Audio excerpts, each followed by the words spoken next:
এরকম ভাবে নিজের সন্তানের চাহিদাকেও বিসর্জন দিতে হবে। সন্তান চায় নাজায়েজ কিছু করতে, আপনি যদি সন্তানকে সুযোগ দিয়া দেন, সন্তান চায় যে অমুকের মুসলমানের অনুষ্ঠান, এর নর্তকী আইনা ডেস্ক বাজার, কথা বুঝতেছেন? তাইলে ওই জায়গায় আপনি নর্তকীদের অনুষ্ঠানে আপনি সন্তানের প্রাধান্য দিয়ে সন্তানকে খুশি করে দিয়ে দিলেন সুযোগ, সন্তান ডেস্ক বাজাইলো, বন্ধু বান্ধব নিয়ে আড্ডা মারলো, সুযোগে মদও খাইলো একটু, নাউজুবিল্লাহ, হয় কি হয় না? তাইলে আপনি সন্তানের পছন্দকে আল্লাহর বিধানের সামনে প্রাধান্য দিচ্ছেন, নাউজুবিল্লাহ। অথচ সন্তানকে ওই শিক্ষা দিতে হবে। ইব্রাহিম আলাইহিস সালাম তার সন্তানকে সেই শিক্ষা দিচ্ছেন। এই জন্য হাদিস আল্লাহ মুরু সিবিয়ানাকুম বিসসালাহ, তোমার সন্তানদেরকে নামাজের আদেশ দাও। এখানে এটা শুধু বলছেন মানে তুমি দিন শিখাও। অহুম আবনাউ সাবিন, 7 বছর হইলে, অদ্রিবুহুম আলাইহা হুম আবনাউ 10, 10 বছর হয়ে গেছে নামাজ পড়ে না, দিন মানে না, ওরে মারো। এখনো কিন্তু ফরজ হয়নি, অভ্যস্ত করার জন্য। ওয়াফাররিকু বাইনাহুম ফিল মাদাজি, বিছানাও আলাগ করে দাও। এইভাবে প্রত্যেকটা যদি আমি ব্যাখ্যা করে বলি কয়েক জুমা লাগবে যে আমরা আল্লাহর হুকুমের সামনে এই 8 জিনিসকে কেমনে কেমনে প্রাধান্য দিই। অথচ আল্লাহ বলছে যে আল্লাহর সামনে, আল্লাহ রসুলের হুকুমের সামনে যদি এগুলো তোমার কাছে বেশি প্রিয় হয়, তাহলে আযাবের অপেক্ষা করো। ইব্রাহিম আলাইহিস সালাম এই কুরবানির শিক্ষা তারা আমাদেরকে এটাই বুঝাইছেন, দুনিয়ার সব কিছুর সামনে আমার আল্লাহর হুকুম আগে। আমার আল্লাহ যদি বলে সন্তানকে জবাই করতে, আমি তৈরি। কাজে আমি আল্লাহর যদি এমন হুকুম দেয় যে হুকুম মানলে আমার দলের ক্ষতি হবে, আমি তৈরি। আমার ব্যবসার ক্ষতি হবে, আমি তৈরি। আমার জানের ক্ষতি হবে, আমি তৈরি। আমার বিবি নারাজ হবে, আমি তৈরি। আমার সন্তান নারাজ হবে, আমি তৈরি। যেই নারাজ হোক, আমার আল্লাহ খুশি, আমিও রাজি। সুবহানাল্লাহ। তাইলে বোঝা গেল আপনি ইব্রাহিম আলাইহিস সালামের এই কুরবানির আসল আদর্শ জীবনে আসছে। চেষ্টা করবো ইনশাআল্লাহ, আল্লাহ তাআলা এই কথাগুলোর উপর আমাদেরকে বোঝার, মানার, আমল করার তৌফিক দান। আমাদেরকে পবিত্র ঈদ উল আজহার পরবর্তী দিন মুসলিম জাতির জন্য আরও একটি ঈদের মতো গুরুত্বপূর্ণ ইবাদত সালাতুল জুমা পড়ার জন্য আগে আগে মসজিদে আসার, বসার, দ্বীনের কিছু গুরুত্বপূর্ণ কথা শোনার জন্য তৌফিক দান করেছেন। এজন্য দিল থেকে শুকরিয়া দান বলি আলহামদুলিল্লাহ।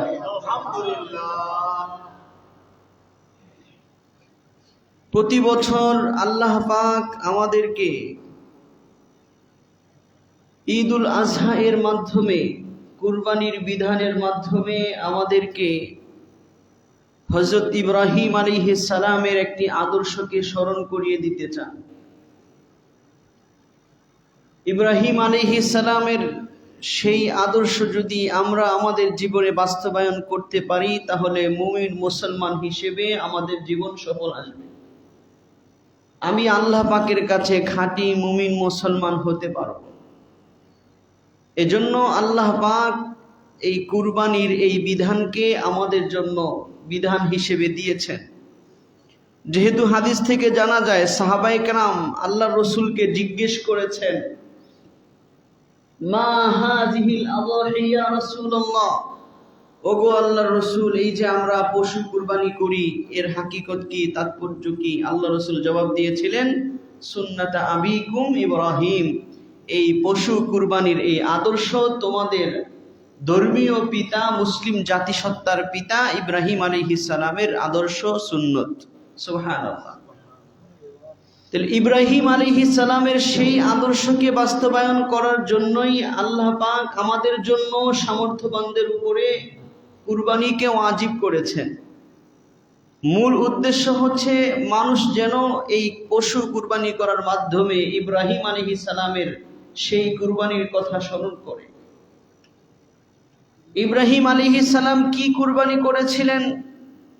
ইব্রাহিম আলাইহিস সালাম আল্লাহ পাকের হুকুমের সামনে নিজের সবচেয়ে প্রিয়, এই পৃথিবীতে তার কাছে সবচেয়ে পছন্দের, সবচেয়ে ভালোবাসার একমাত্র পুত্র, বহু বছরের সাধনার পরে আল্লাহ পাকের পক্ষ থেকে পাওয়া একমাত্র পুত্রকে, যেই পুত্রকে বহু সাধনার পরে পেয়েছেন, এমন ভালোবাসার পুত্রকে, যদিও অন্য একজন পুত্র ছিল, কিন্তু অনেক সাধনার পরে আল্লাহ পাক ইসমাঈল আলাইহিস সালামকে দিয়েছেন। এই পুত্রকে তিনি আল্লাহর হুকুমের সামনে বিসর্জন দেওয়ার জন্য প্রস্তুত হয়ে গেছে। এটা অনেক বড় একটা শিক্ষণীয় বিষয় আমাদের জন্য। ইব্রাহিম আলাইহিস সালাম তার সন্তানকে এমন আদর্শ শিক্ষা দিয়েছেন যে ইব্রাহিম আলাইহিস সালামের যখন আল্লাহ পাক তাকে হুকুম করেছেন, তিনি যখন সন্তানকে বলেছেন যে আল্লাহ পাকের হুকুমে আমি তোমাকে উৎসর্গ করতে চাই, তোমাকে কুরবানি করতে চাই, সন্তানও সেই শিক্ষায় শিক্ষিত ছিল।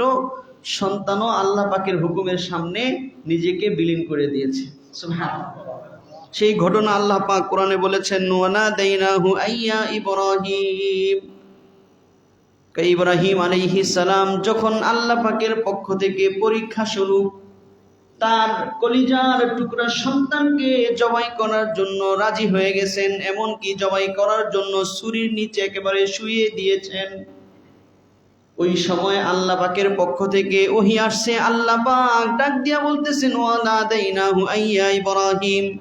আমি আমার নবী ইব্রাহিমকে পরীক্ষায় পাশ করার পরে আমি তাকে ডাক দিলাম, বললাম, হে ইব্রাহিম শোনো, কদ সাদ্দাকতার রুইয়া, আমি আল্লাহ তোমার সন্তানকে কুরবানি করার যেই স্বপ্ন যুগে আদেশ দিয়েছি, তুমি তোমার সেই স্বপ্ন যুগের আদেশকে বাস্তবায়ন করে দিয়েছ।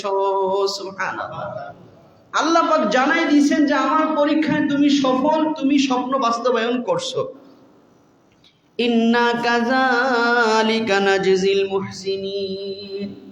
যারা একনিষ্ঠ, যারা খালেস আল্লাহর জন্য সবকিছু করে, আমি আল্লাহ এরকম ভাবেই তাদেরকে প্রতিদান দিয়ে থাকি। তোমার সন্তান নেওয়া আমার উদ্দেশ্য না, কিন্তু তুমি আমি আল্লাহর হুকুমের জন্য সন্তানকেও জবাই করার জন্য প্রস্তুত আছো কিনা, এইটা পরীক্ষায় বাস্তবায়ন প্র্যাকটিক্যাল দেখার জন্য আমার উদ্দেশ্য। এজন্য তোমার সন্তানকে আমি নিলাম না, সন্তানের জায়গায় আমি পশু দিয়ে দিলাম। বলেন সুবহানাল্লাহ। এজন্য আল্লাহ বলেছেন, ইন্না হাযা লাহুল বালাউল মুবিন। নিশ্চয়ই ইব্রাহিম আলাইহিস সালামের জন্য এটা ছিল একটা মহা স্পষ্ট বড় পরীক্ষার বিষয়। সুবহানাল্লাহ। আল্লাহ নিজে বলেছেন অনেক বড় পরীক্ষার বিষয় ছিল। মুখে গল্প বলা সহজ, যারা আমরা আল্লাহর হুকুমের সামনে দুনিয়ার সামান্য স্বার্থকে ত্যাগ করতে পারি না, সামান্য টাকার লোভকে ত্যাগ করতে পারি না, সামান্য ক্ষমতার লোভকে ত্যাগ করতে পারি না, সামান্য জমির লোভকে ত্যাগ করতে পারি না, বিভিন্নভাবে মানুষ আল্লাহর বিধান লঙ্ঘন করে কি করে না, কেন? দুনিয়ার সামান্য ক্ষমতার স্বার্থে, টাকার স্বার্থে, সামান্য সম্পদের স্বার্থে আল্লাহর হুকুমকে জলাঞ্জলি দিয়ে দেয়। নাউজুবিল্লাহ। সেই জায়গায় আল্লাহর হুকুমের সামনে নিজের কলিজার টুকরাকে জবাই করা, গল্প বলা সহজ, শোনাও সহজ, নিজের বাস্তবে করাটা কঠিন। ঠিক কিনা বলেন? এই জন্য আল্লাহ নিজে বলতেছেন, ইন্না হাযা লাহুল বালাউল মুবিন। আমি আল্লাহ বুঝতে দেই না যে আমি পরীক্ষা করতেছি, আমি আল্লাহ সুনিশ্চিত হুকুমই তাকে দিয়েছি। এজন্য তার জন্য বড় পরীক্ষার বিষয় ছিল। ইব্রাহিম আলাইহিস সালাম সুনিশ্চিত আল্লাহর আদেশ বাস্তবায়ন করার জন্য নিজের সন্তানকে শোয়াই দিয়েছেন ছুরির নিচে। আল্লাহ পাক খুশি হয়ে গেছেন। আল্লাহ তাআলা বলতেছেন, ওয়া ফাদাইনাহু বিযিবহিন আযীম। আমি ইসমাইলের পরিবর্তে তাকে দিলাম জবে করার জন্য এক মহা জন্তু। সুবহানাল্লাহ। জান্নাতি জন্তু আল্লাহ তাআলা পাঠিয়ে দিয়েছেন যে না, এইটা জবাই করো, তোমার পরবর্তী মুসলমানরা যারা দুনিয়াতে আসবে তারা তোমার আদর্শ হিসেবে এই পশুটি কি করবে? জবাই করবে। কোনো মানুষকে আর জবাই করতে হবে না। পৃথিবীর ইতিহাসে করাও লাগে নাই, কিন্তু আল্লাহ পাক পরীক্ষা করেছেন ইব্রাহিম আলাইহিস সালামকে এই হুকুম দিয়া। এরপর আল্লাহ বলতেছেন, ওয়া তারাকনা আলাইহি ফিল আখিরিন। আমি পরবর্তীদের মাঝেও এই পশু জবাইয়ের আদর্শ কি করেছি? বহাল রেখেছি। সুবহানাল্লাহ। তাহলে কোরআনে কারীমের সূরা আস-সাফফাতের 104 থেকে 8 নম্বর এই আয়াতগুলো থেকে আমরা জানলাম যে আল্লাহ তাআলা ইব্রাহিম আলাইহিস সালামকে হুকুম করেছেন সন্তানকে কুরবানি করার জন্য। তিনি পরিপূর্ণ প্রস্তুত এবং ছুরির নিচে সন্তানকে শুইয়ে দিয়েছেন। তখন আল্লাহ তাআলা খুশি হইয়া তার পরীক্ষায় তিনি পাশ হয়ে গিয়েছেন। তখন আল্লাহ তাআলা জান্নাতি পশু ছুরির নিচে দিয়ে দিয়েছেন। ইসমাঈল আলাইহিস সালামকে আল্লাহ তাআলা বাঁচিয়ে দিয়েছেন। ইব্রাহিম আলাইহিস সালামের যেটা বড় পরীক্ষা ছিল, এই জন্য ইব্রাহিম আলাইহিস সালামের মাঝে আমাদের জন্য বড় আদর্শ আছে। এই কুরবানির শিক্ষা হলো মৌলিক শিক্ষা, যে ইব্রাহিম আলাইহিস সালাম আল্লাহর হুকুমের সামনে যেরকম নিজেকে বিলীন করে দিয়েছেন, আল্লাহর হুকুমের সামনে নিজেকে সমর্পণ করেছেন, আমরাও যেন আমাদের জীবনে যখনই যেখানে যেই জায়গায় যেই ক্ষেত্রে জীবনের প্রতিটি বিষয়ের যেখানে আল্লাহর হুকুম সামনে আসবে, আমি যেন আমার স্বার্থকে লাথি মারি, আল্লাহর হুকুমকে যেন আমার সের এবং আঁখের মধ্যে রাখি। উর্দুতে বলে সের আঁখো, মানে আপনার হুকুমটা আমার মাথার চোখে রাখি, এটাকে আমি সম্মান করি, এই হুকুমটাকে আমি মানি। সুবহানাল্লাহ। আমরা যদি আল্লাহর হুকুমগুলোকে আমাদের জীবনের সব ক্ষেত্রে এইভাবে প্রাধান্য দেই, তাইলে বোঝা গেল কুরবানির শিক্ষা আমার জীবনে কি হয়েছে, বাস্তবায়ন হয়েছে। আর নয়তো পশু জবাই করলাম, লক্ষ লক্ষ টাকার পশু জবাই করলাম, নিজের ভিতরের শয়তানি পশুকে জবাই করতে পারি নাই। পশু জবাই করেছি, কিন্তু পশু জবাইয়ের দ্বারা আল্লাহ পাক যেই শিক্ষা আমাকে দিতে চান সেই শিক্ষা হয় নাই। ইব্রাহিম আলাইহিস সালাম শুধু এক পরীক্ষায় পাশ করছেন এরকম না, বহু পরীক্ষা আল্লাহ তাআলা ইব্রাহিম আলাইহিস সালামের মাধ্যমে করেছেন এবং ইব্রাহিম আলাইহিস সালাম সফল হয়েছে। সেই কথা আল্লাহ তাআলা পবিত্র কোরআনে জানিয়েছেন। আল্লাহ তাআলা বলতেছেন পবিত্র কোরআনের সূরা আল বাকারার 124 নম্বর আয়াতে আল্লাহ তাআলা বলতেছেন, ওয়া ইযবিতালা ইব্রাহিম রাব্বুহু বিকালিমাতিন ফাআতাম্মাহুন্না। কয় ইব্রাহিম আলাইহিস সালাম যখন কাইটা দাও, ইব্রাহিম আলাইহিস সালাম তার পরীক্ষা করেছেন। ইব্রাহিম আলাইহিস সালাম, আল্লাহ তাআলা যখন ইব্রাহিম আলাইহিস সালামকে পরীক্ষা করেছেন, ফাআতাম্মাহুন্না, অনেক বিষয় দিয়ে ইব্রাহিম আলাইহিস সালাম সেই সবগুলো বিষয়কে বাস্তবায়ন করেছেন। সুবহানাল্লাহ। আল্লাহ যতগুলো বিষয়ের পরীক্ষা করেছেন সবগুলো বিষয়ে আল্লাহ বাস্তবায়ন করেছেন, সবগুলো পরীক্ষাকে আল্লাহ তাআলা বাস্তবায়ন করে দিয়েছেন। এরপরে আল্লাহ তাআলা বলতেছেন অন্য আয়াতের মধ্যে, যেহেতু আমি আমার নবী ইব্রাহিমকে পরীক্ষা করেছি, তিনি সব পরীক্ষায় সফলতা অর্জন করেছেন। আল্লাহ তাআলা বলতেছেন অন্য আয়াতে সূরা আল মুমতাহিনায়ে, قد كانت لكم أسوة حسنة في إبراهيم والذين معه قد كانت لكم, তোমাদের জন্য রয়েছে উসওয়াতুন হাসানা, উত্তম আদর্শ, ফি ইব্রাহিম, হযরত ইব্রাহিম আলাইহিস সালামের জীবনীতে, ওয়াল্লাযিনা মাহু, এবং তার সাথে যারা ছিল তাদের জীবনীতেও তোমাদের সকলের জন্য রয়েছে উত্তম আদর্শ। কি বলেছেন? আল্লাহ বলতেছেন। ঠিক একই রকম কথা আমাদের নবীর ব্যাপারেও আল্লাহ তাআলা বলছেন। আল্লাহ তাআলা অন্য আয়াতে বলতেছেন, লাকাদ কানা লাকুম ফি রাসূলিল্লাহি উসওয়াতুন হাসানা লিমান কানা ইয়ারজু লিকা আল্লাহ ওয়া লিমান কানা ইয়ারজুল্লাহ ওয়াল ইয়াউমাল আখির ওয়া যাকারাল্লাহা কাসীরা। আল্লাহ তাআলা ঘোষণা করছেন, তোমাদের জন্য রয়েছে উসওয়াতুন হাসানা, উত্তম আদর্শ অনুসরণের, ফি রাসূলিল্লাহ, আমার রাসূলের মাঝে। কাদের জন্য? লিমান কানা ইয়ারজুল্লাহ, যারা আল্লাহ তাআলার সাক্ষাতের আশা রাখে, পরকালের আশা রাখে, ওয়াল ইয়াউমাল আখির, পরকালে বিশ্বাস রাখে, ভালো ফলাফলের আশা রাখে, ওয়া যাকারাল্লাহা কাসীরা, এবং যারা বেশি বেশি আল্লাহ তাআলাকে স্মরণ করে। এদের জন্য আমি নবী মুহাম্মদের মাঝেও রয়েছে আদর্শ, আর আমি নবী মুহাম্মদের পূর্বপুরুষ হযরত ইব্রাহিম আলাইহিস সালামের মাঝেও রয়েছে কি? আদর্শ। এই জন্য আমাদের দরকার যে আমরা আমাদের জীবনে হযরত ইব্রাহিম আলাইহিস সালামের সেই আদর্শগুলোকে আমরা বাস্তবায়ন করব। যদি বাস্তবায়ন করতে পারি তাইলে আমাদের জীবন সফল, তাইলে আমি কুরবানির শিক্ষা বাস্তবায়ন করতে পেরেছি। আজকে দুনিয়াতে আইসা দেখা যায় আমরা শুধু সন্তান না, শুধুমাত্র দলীয় স্বার্থ, কি স্বার্থ বলেন? দলীয়, যে আমার দলের লোক, আমার মন্ত্রী, আমার এমপি, এই স্বার্থরে বিসর্জন দিতে পারি না, সন্তানের স্বার্থকে বিসর্জন দিব কেমনে বলেন? অথচ এগুলো আল্লাহ পাক কোরআনে বলছেন যে মানুষ এগুলোর কারণে আল্লাহর হুকুমকে নষ্ট করবে, এগুলোর কারণে আল্লাহর হুকুম ভঙ্গ করবে, আল্লাহর আইন ভঙ্গ করবে, আল্লাহর বিধানকে সম্মান জানাবে না, নিজের নেতাকে সম্মান জানাবে বেশি। নাউযুবিল্লাহ। কোন মুসলমানের কাছে যদি নিজের নেতা, রাজনৈতিক নেতার হুকুম, রাজনৈতিক নেতার পছন্দ অপছন্দ আল্লাহর হুকুম, আল্লাহর পছন্দ আল্লাহর রসুলের হুকুম, আল্লাহর রসুলের পছন্দ অপছন্দের চাইতে বেশি গুরুত্ব রাখে, তাহলে নিঃসন্দেহে সে বেঈমান কাফের।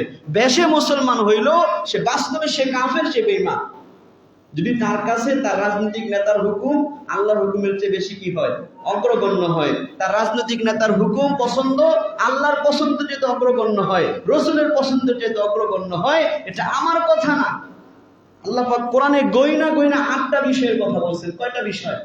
8টা বিষয়। আল্লাহ পাক পবিত্র কোরআনের সূরা তাওবার মধ্যে বলতেছেন, আল্লাহ তাআলা বলেন, হে নবী আপনি আপনার উম্মতকে শোনায় দেন, কুল ইন কানা আবাউকুম ওয়া আবনাউকুম ওয়া ইখওয়ানুকুম, হে নবী আপনি জানায়া দেন, বইলা দেন, ইন কানা আবাউকুম, যদি তোমাদের বাবারা তোমাদের কাছে বেশি প্রিয় হয়, ও আবনাউকুম তোমাদের সন্তানরা বেশি প্রিয় হয়, ও ইখওয়ানুকুম তোমাদের ভাইরা বেশি প্রিয় হয়, ও আজওয়াজুকুম তোমাদের স্ত্রীরা বেশি প্রিয় হয়, ও আশিরতুকুম তোমাদের বংশীয় লোকেরা, দলের লোকেরা বেশি প্রিয় হয়, ও আমওয়ালুন ইকতারাফতুমুহা ওই সম্পদ, যে সম্পদ তোমরা কামাই করছো, ওই সম্পদ যদি তোমার কাছে বেশি প্রিয় হয়, ও তিজারাতুন তাখশাউনা কাসাদাহা এমন ব্যবসা, যে ব্যবসা তুমি মন্দার আশঙ্কা করো, যে আল্লাহর হুকুম মানলে ব্যবসায় মন্দা আসবে, চুরি বাটপারি করলে ব্যবসায় বড় লাভবান হওয়া যাবে, হয় কি হয় না? আল্লাহ বলতেছেন ওয়া তিজারাতুন তাখশাউনা কাসাদাহা, যেই ব্যবসার মন্দা বা লসের আশঙ্কা করো, ওই ব্যবসা যদি তোমার বেশি প্রিয় হয়, ও মাসাকিনু তারদাউনাহা তোমার যে বাড়ি, যে বাড়িটা তোমার খুব ভালো লাগে, তোমার এই বাড়িটা যদি তোমার কাছে বেশি প্রিয় হয়, আহাব্বা ইলাইকুম মিনাল্লাহ আল্লাহর থেকে বেশি প্রিয় হয়, ও রাসূলিহি তার রাসূল থেকে বেশি প্রিয় হয়, ও জিহাদিন ফি সাবিলিহি এবং আল্লাহর রাস্তায় দ্বীনের জন্য জিহাদ করা থেকে বেশি প্রিয় হয়, 8টা জিনিস আল্লাহ বলতেছেন ফাতারাব্বাসু হাত্তা ইয়াতিয়াল্লাহু বিআমরি, তোমরা আল্লাহ পাক আযাবের বিধান, আযাবের হুকুম নিয়ে আসার আগ পর্যন্ত অপেক্ষা করতে থাকো। আল্লাহ তাআলা হুমকি দিয়েছেন যে অপেক্ষা করো, হাত্তা ইয়াতিয়াল্লাহু বিআমরি, আল্লাহ পাক তার আযাবের আদেশ নিয়ে আসার বা পাঠানোর আগ পর্যন্ত। আল্লাহু লা ইয়াহদিল কওমাল ফাসিকিন, আল্লাহ পাক ফাসিকদেরকে, গুনাহগারদেরকে আল্লাহ তাআলা কোনোদিন হেদায়েত দান করেন না। যারা নিজেরা এই ফিসকের পথটাকে নিজেরাই বাছাই করে নেয়, তাহলে গয়না আল্লাহ তাআলা কয়টা বলছেন? 5 শ্রেণীর মানুষের কথা বলেছেন, 3 শ্রেণীর বিষয়ের কথা বলেছেন। 5 শ্রেণীর মানুষ কি? বাবারা, আবনাউকুম সন্তানরা, ইখওয়ানুকুম ভাইয়েরা, আজওয়াজুকুম স্ত্রীরা, আর আশিরতুকুম এবং তোমাদের দল এবং বংশীয় লোকেরা। এই 5 শ্রেণীর মানুষ, বাবা, ভাই, সন্তান, স্ত্রী, দলীয় বংশীয় লোক, এরা যদি বেশি প্রিয় হয়। আর 3টা বস্তু বলছেন, কি কি?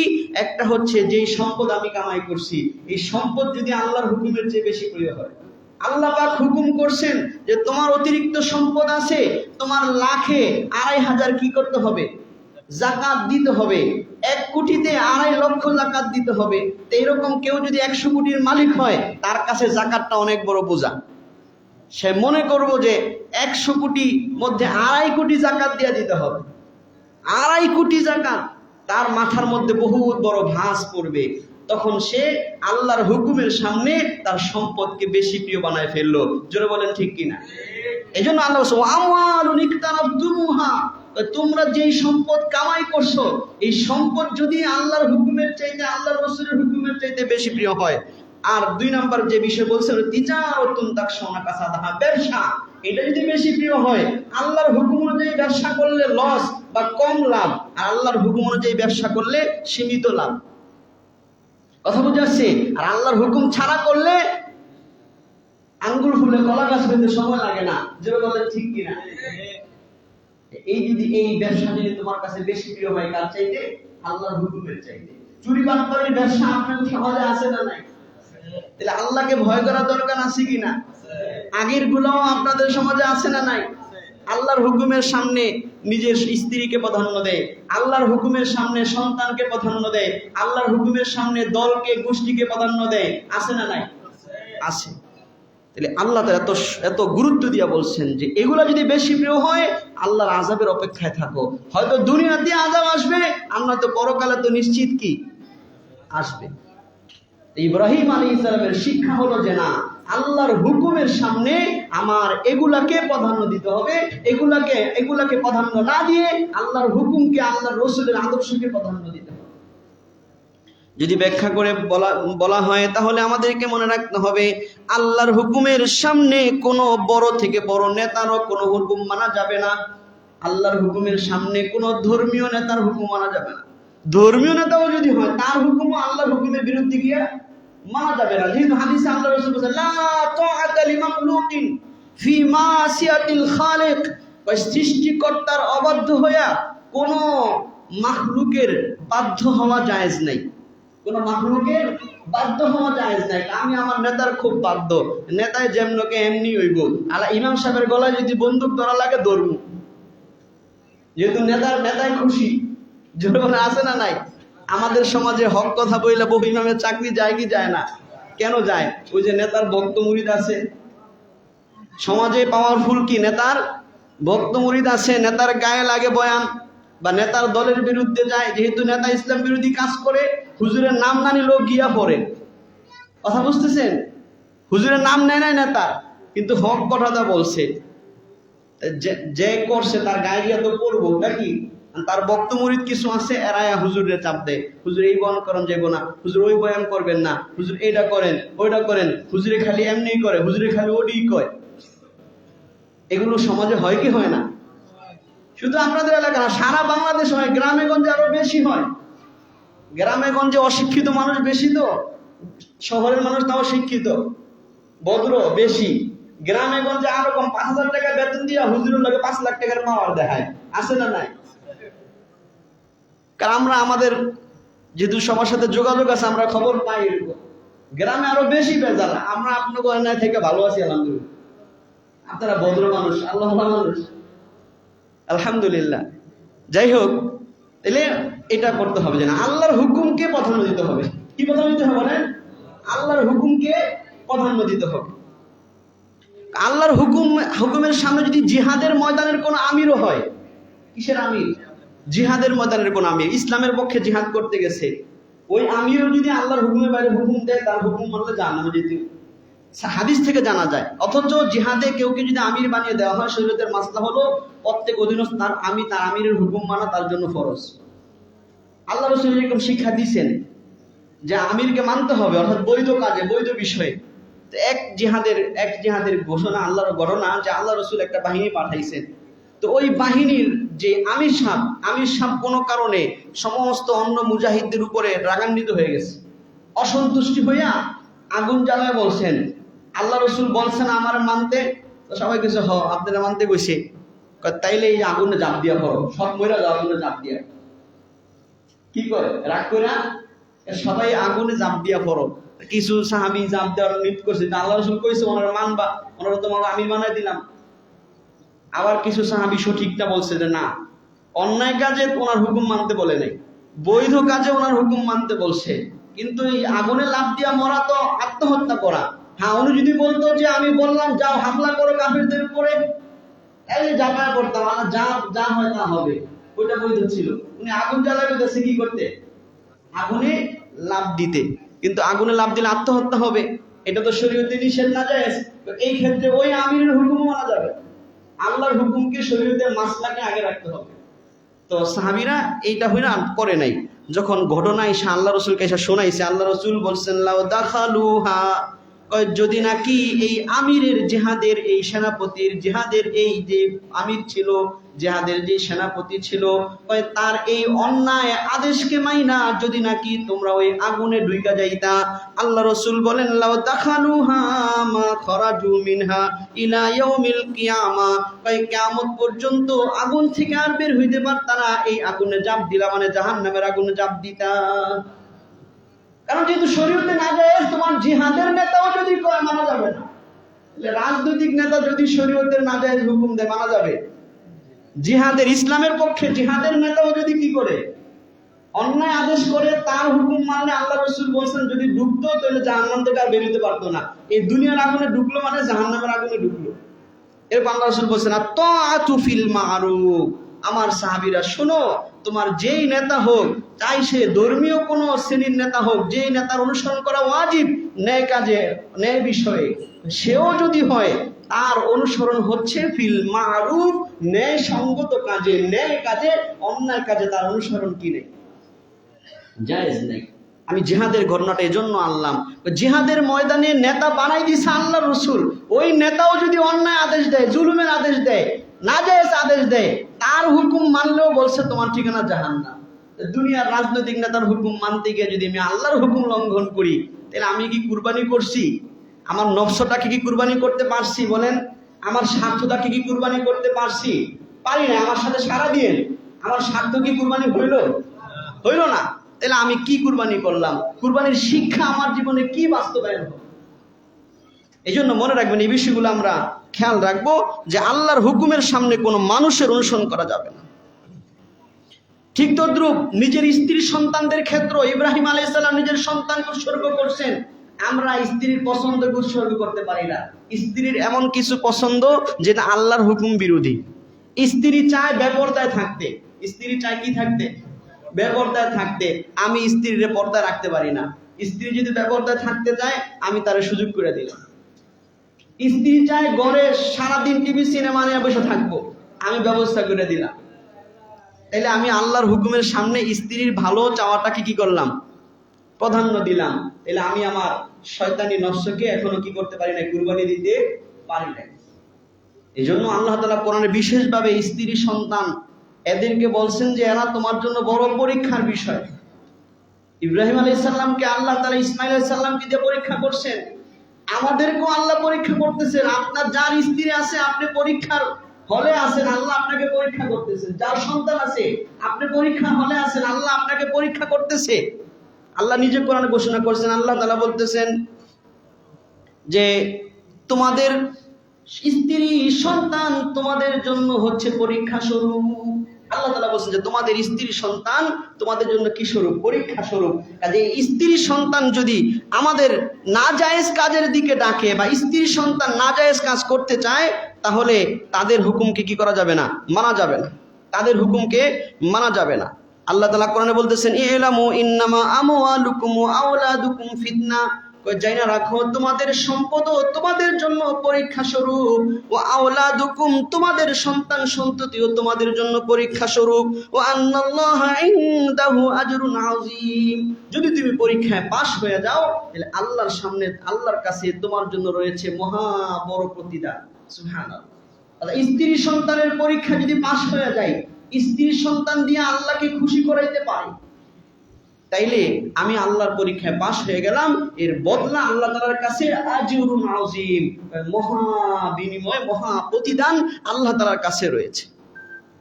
এই জন্য স্ত্রীদেরকে পর্দায় রাখবো, স্ত্রীদেরকে পর্দায় রাখবো। আমরা অনেকেই স্ত্রীরা দেখায় খুশি হই, নাউজুবিল্লাহ। পর্দা রাখবে দূর থাক, স্ত্রী পর্দা করতে চাইলেও স্ত্রীকে পর্দা করতে দেয় না।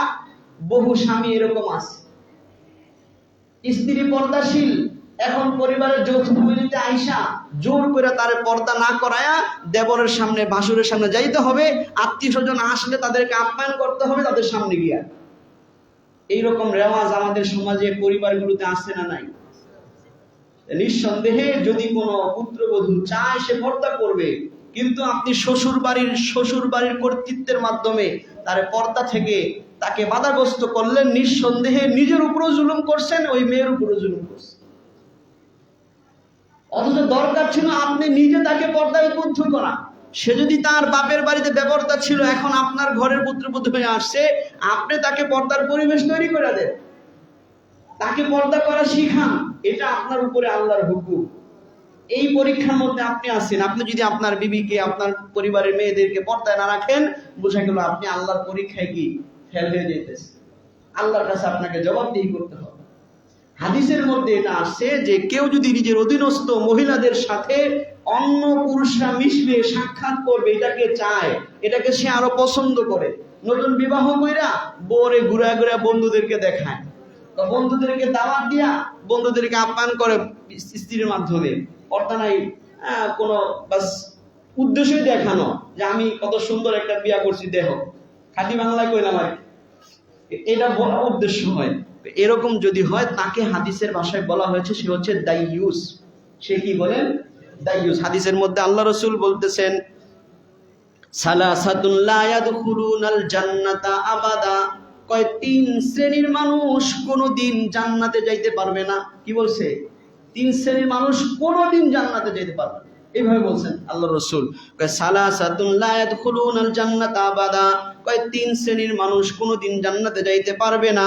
এক নাম্বার আদ-দাইয়ুস, যে নাকি নিজের অধীনস্থ মহিলাদেরকে অন্য বেগানা পুরুষদের সাথে সামনে যাওয়া, মেলামেশা করা, আড্ডা দেওয়া ইত্যাদিকে যে নাকি সমর্থন দেয়, সে তাকে বলে কি? দাইয়ুস। এই এক শ্রেণীর।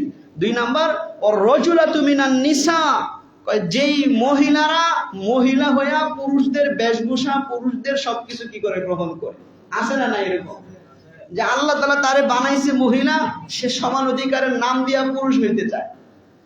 পুরুষরা পুরুষের মতো পোশাক পরে, পুরুষের মতো কাজ করে, পুরুষরা যেখানে যায় সেও সেখানে যাইতে চায়, সমান অধিকার। এরকম আছে না নাই? আল্লাহ রাসূল রাজুলাতু মিনান নিসা, মহিলাদের মধ্য থেকে যারা পুরুষ সাজে। এখন তো পুরুষ সাজার আরেক রূপ ধারণ করছে, নাউজুবিল্লাহ। এখন তো পুরুষ সাজা ট্রান্সজেন্ডার একটা বের হয়েছে। মেয়ে মন চাইছে পুরুষ হয়ে যায়, পুরুষ মন চাইছে কি হয়ে যায়? মেয়ে হয়ে যায়। পুরুষ মন চাইছে মেয়ে হওয়ার সংখ্যা মনে হয় বেশি, ধোঁকাবাজি দেওয়ার জন্য। আসলে সে পুরুষ সাজে মেয়ে, আমি মেয়ে হয়ে গেছি, ট্রান্সজেন্ডার। অথচ পুরুষের চাহিদা রয়ে গেছে, পুরুষের যে বিশেষ অঙ্গ সেটাও রয়ে গেছে, কিন্তু মেয়ে সাইজা মেয়েদের সাথে মেলামেশা কইরা সে মনের কুপ্রবৃত্তি বাস্তবায়ন। এগুলাই হইতেছে, এগুলাই হইতেছে। আল্লাহ তাআলা আমাদেরকে হেফাজত করে। এই ওয়ার-রাজুলাতু মিনান নিসার অনেক ব্যাখ্যা, তার মধ্যে একটা এই ট্রান্সজেন্ডার। এখন ভয়ের বিষয় হচ্ছে রাষ্ট্রীয়ভাবে আমেরিকাকে খুশি করতে গিয়া এই ট্রান্সজেন্ডারকে রাষ্ট্রীয়ভাবে একটা সমর্থন দেওয়ার প্রায় তারা বিগত সরকারের আমলেও চলছে, এখনো চলতেছে। নাউজুবিল্লাহ। আমরা মুসলমানরা যদি সচেতন থাকি, তাইলে কোন প্রধানমন্ত্রীকে, কোন দেশের প্রধানমন্ত্রীকে খুশি করার জন্য আমাদের দেশের প্রধানমন্ত্রীরা বা রাষ্ট্রীয় জিম্মাদাররা গোলামি করবেন। আমরা তো স্বাধীন দেশ, কিন্তু কোন না কোন দেশের গোলামি নিয়ে বসে রয়েছি। নাউজুবিল্লাহ। বাস্তবতা কিনা? বাস্তবতা কিনা? এক ট্রাম্পের নামের মহিষে কুরবানি দেওয়া যায় নাই আমেরিকার গোলামি করতে গিয়া। ট্রাম্প নামের মহিষে কি দেওয়া যায় নাই? কুরবানি দেওয়া যায় নাই আমেরিকার এম্বাসির খুশি করতে গিয়া। বলেন, আমরা অনেক সময় কথা বললে অনেকে বুঝতে চায় না, হুজুর কি অন্য লাইনের কথা কয়। এটাই শরীয়তের কথা মিয়া। ইসলাম যে জিহাদ ফরজ করেছে, ইসলামে যে জিহাদের বিধান, কোরআনের একাধিক জায়গায় যে আল্লাহ জিহাদের কথা বলেছেন, এই জিহাদের উদ্দেশ্যই ছিল আজকে বর্তমান পৃথিবীর রাষ্ট্রপ্রধানরা, বিভিন্ন রাষ্ট্ররা আমেরিকাকে কিংবা পাওয়ারফুল কোন রাষ্ট্রকে, রাশিয়াকে অথবা চীনের মতো যারা প্রধান, তাদেরকে যেরকম সেলুট দেয়, তাদেরকে যেরকম পরাশক্তি মনে করে না, তাদের কথা যেরকম জি হুজুর করে, মুসলিম দেশের শাসকদেরকে অমুসলিম শাসকরা এরকম জি হুজুর করে থাকবে। এই জন্য আল্লাহ জিহাদের বিধান দিয়েছে। কিন্তু মুসলমানদের সেটা তারা ঠিকই নিয়ে নিছে। তারা ঠিকই আধুনিক যুদ্ধের যত অস্ত্র সব বানাই দেশে, আমাদের শাসকরা সব বিদেশে পাচার করতেছে। দেশের কোনো আধুনিক অস্ত্র নাই।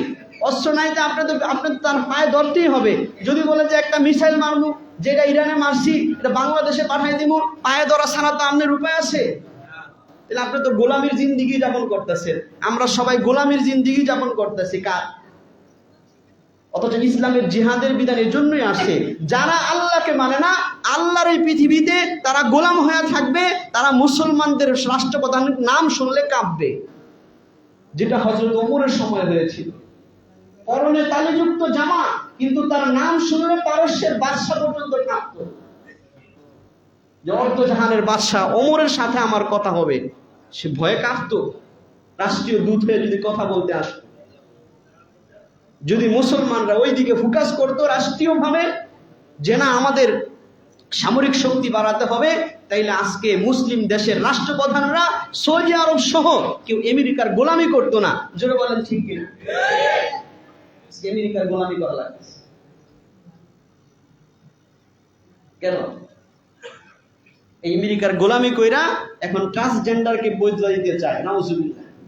যাই হোক, আমি হাদিস শোনাইতেছিলাম, আল্লাহ রাসূল বলছেন 3 শ্রেণীর মানুষ কোনোদিন জান্নাতে যাবে না। এক শ্রেণীর দাইয়ুস, যে নিজের অধীনস্থ মহিলাদেরকে অন্য পুরুষদের সাথে মেলামেশা করতে দেয়, আড্ডা মারতে দেয়, বেপরদার সাথে থাকতে দেয়। 3 নাম্বার আল্লাহ রাসূল বলতেছেন, 3 নাম্বার হচ্ছে অমুদমিনুল খামর, যে নাকি মদ ব্যবসা করে, মদ বানায়, মদে অভ্যস্ত, মদ তথা নেশা জাতীয় দ্রব্যের ব্যবসা করে, নিজেও সেবন করে, এদের সবাইকে বলা হয় কি মুদমিনুল খামর। এরাও জান্নাতে যেতে পারবে। এই হাদিসের মূল যেটা বোঝানো, যে নিজের অধীনস্থ মহিলাদেরকে আপনি তারে খুশি করতে বেপরদা করে দিলেন, তাইলে আপনি আল্লাহর হুকুমের সামনে স্ত্রীর ইচ্ছাকে, স্ত্রীর চাহিদাকে প্রাধান্য দিলেন। এরকম ভাবে নিজের সন্তানের চাহিদাকেও বিসর্জন দিতে হবে।